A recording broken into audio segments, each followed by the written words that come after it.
Yo guys! Welcome back to my vlog. So today, pupunta kami ng Poly Mountain and 7 AM pa lang, umalis na kami agad ng bahay kasi medyo mahaba-haba yung biyahe dahil sa Sussex pa yon located. So dumaan muna kami ng Teams and I ordered English muffin and hot chocolate with milk para malamanan yung tiyan namin and hindi kami sikmurain kapag nag-i-ski na kami. And I drink Advil din para if ever man na bago ako magkasakit is may medicine na agad na lalaban doon. So dumaan nga pala kami guys ng Shadya para daanan pa namin ng isa naming friend, si Roderick, and super excited namin lahat kasi the more the merrier talaga guys, and masarap talagang mag-aral ng new skills kapag may iba ka pang mga kasama, diba? So 1 hour pa yung biyahe papuntang Poly Mountain kaya nagtulog-tulugan muna ako dyan.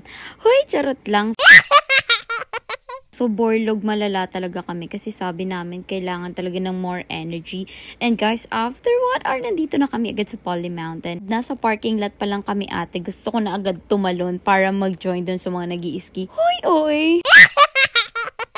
Weekends nga pala kami pumunta dito guys and we didn't expect na konti lang yung mga tao that time. Siguro kasi may snowstorm din. So ito yung map ng Poly Mountain and yung mga nandun sa pinakatuktok is mga pro na. So iniscan ni Tito Matt yung pinurchase niya na ticket namin kagabi and lalabas na lang yung ganon. So after nun is pumunta na kami dito sa baba sa rental area. So kukunin mo yung mga bagay na kailangan mo like helmet, ski, yung sa paa, then yung tungkod. Ayan. So nag-fill up muna kami ng form and nilagay namin yung mga personal information like the basic, date of birth, size of shoes, height, weight, kasi nakadepende dun guys kung ano yung haba ng ski na ibibigay sa inyo, yung helmet, and yung size ng shoes of course. So kung masikip naman yung shoes, pwede nyo naman papalitan doon and dito ka pala magpapalit guys. Susuotin mo yung boots mo and helmet. Also guys, meron din silang locker for the valuable things na meron ka. Ayan, so ilalagay mo lang dyan. Then after nun, lumabas na kami and nag-ski na kami guys. Dito nga pala kami muna sa Gedli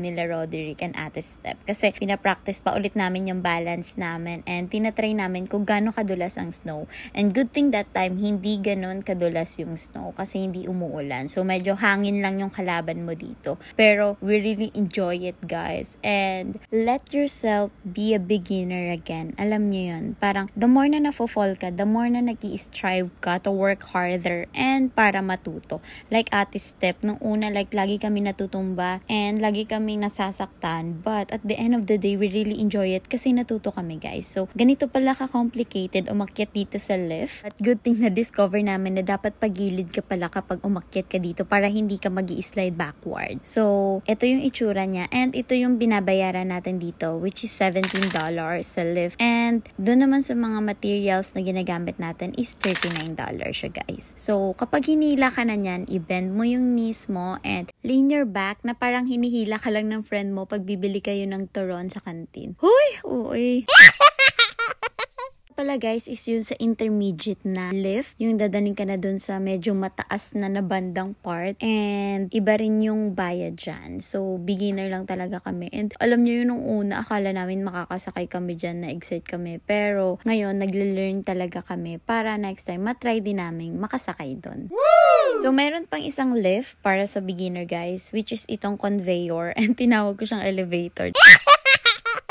Medyo chill lang yung sakay mo dito and hindi siya ganun kamabilis guys. So hindi ka mahuhulog and sobrang tight nung ski mo doon sa goma na to. So hindi ka matatakot talagang mahulog ka dyan sa gilid. So after nun is nag-decide kaming mag-lunch muna. Ito kami kumain sa canteen. So microwave muna namin yung food namin. And guys, nagbaon pala kami ng rice and adobo para mas marami kaming kain and medyo tipid din talaga. Ganun yung ginagawa namin kapag umaalis kami. Nagbabaon na lang kami ng lutong pagkain para iwas gastos din. Wow! After namin mag-lunch is sumabak na ulit kami dito sa lift and sobrang decided na talaga kami guys na mag-slide simula dun sa taas, diretso dito sa baba. So, una nag-slide sa amin si Tito Matt and si Ate Step.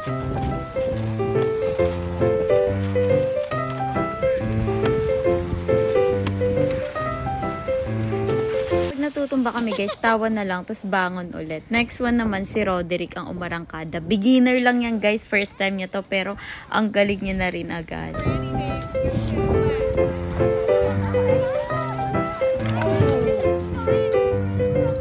That's okay! So, kapag nadatapa guys, go lang ulit ng go. Tapos, dun na na-enjoy na namin yung pag-i-slide kahit natutumba kami. Like, try lang kami ng try. And in the end, guys, is sobrang sulit talaga. Sulit? Hindi alam kay Ate Sep kung nag-e-enjoy ba siya magpa-slide ng nakahiga. And si Roderick, hindi niya alam kung paano magpreno guys. So, dumiretso siya dun sa may dulo and natawa na lang talaga kami. So, here's the outcome ng pag-i-strive namin and hindi namin pagtigil sa pag-slide or ski kahit natutumba kami. Dito sa gilid, Rod. Nice! Nice one!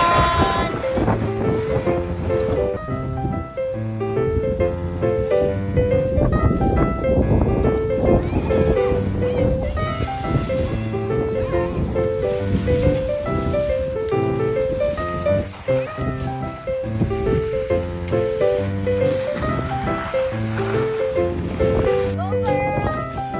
Diretso mo lang! Yan, nice! Diretso lang!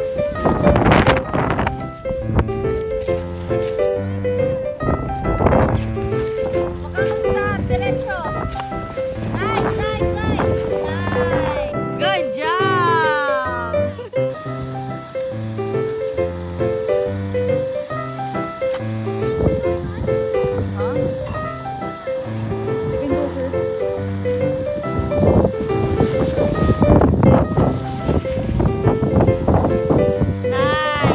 And dahil malapit na mag 4:30 guys, sabi namin, sabay-sabay na dapat kaming mag-ski. Kahit ako kinakabahan dahil alam ko pagdating sa dulo magbabanggaan kami. Pero go pa rin.